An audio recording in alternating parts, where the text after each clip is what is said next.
యవ్వన స్త్రీ గురించి దేవుడు మాట్లాడిండు నాతో. ఏమని మాట్లాడినంటే, ఆ యవ్వన స్త్రీ ఒకప్పుడు బహు కష్టములో ఉన్నది. బహు కష్టములో ఉన్నప్పుడు తన భర్త తనకిచ్చిన డబ్బులు ఒక్కొక్క రూపాయి పోగు చేసుకొని ఒకసారి 1500 రూపాయలు పంపింది ఫోన్పే, ఒకసారి 500 పంపింది.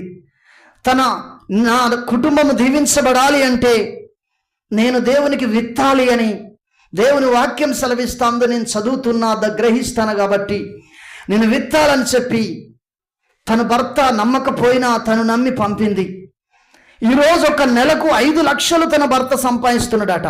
గట్టిగా చప్పట్లు కొట్టి ప్రభు నామాన్ని మహిమపడదాం. ఒకప్పుడు హైదరాబాద్ ప్రాంతంలో బైక్ తోలుకుంటూ రోజుకు 200 కష్టపడ్డాడట. ఒక 6 నుండి 8 నెలల మాసం క్రితం, 6 నుండి 8 నెలల మాసం క్రితం రోజుకు 200 కొరకు బండి తోలుకుంటూ ఆ వచ్చిన డబ్బులతో బహు కష్టాన్ని అనుభవించారట. ఆ కష్టములో ఆ బిడ్డ డబ్బును సహకరించినప్పుడు పుట్టడు దుఃఖం అనిపించింది. ఏడ్చుకుంటూ ప్రార్థన చేసిన కష్టములో ఈ బిడ్డ విత్తుతాంది ప్రభువా.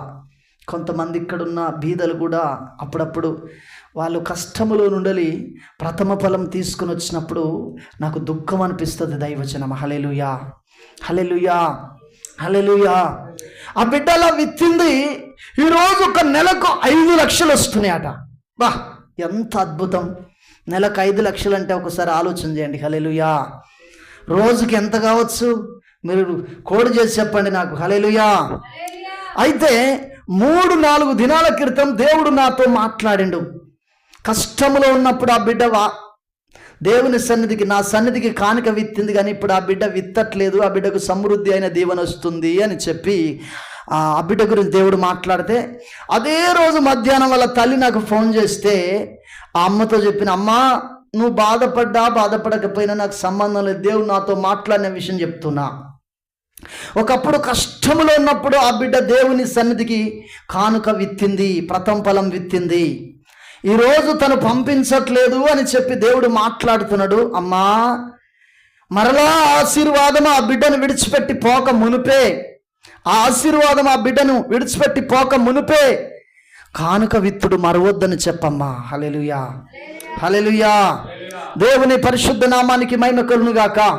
నేను పత్తి మిల్లులలో పత్తి తీయడానికి పత్తి మిల్లులలో మిషన్ల దగ్గరికి వెళ్ళేది. ఆ పత్తి మిల్లు మిషన్కి వెళ్తే పత్తి అయిపోక మునిపే పత్తి వేయాలి, పత్తి అయిపోక ముందుకే పత్తి వేయాలి. రాత్రంతా మిషన్లు ఆడుతూనే ఉంటాయి. పత్తి అయిపోక ముందుకే పత్తి వేయాలి. అట్లనే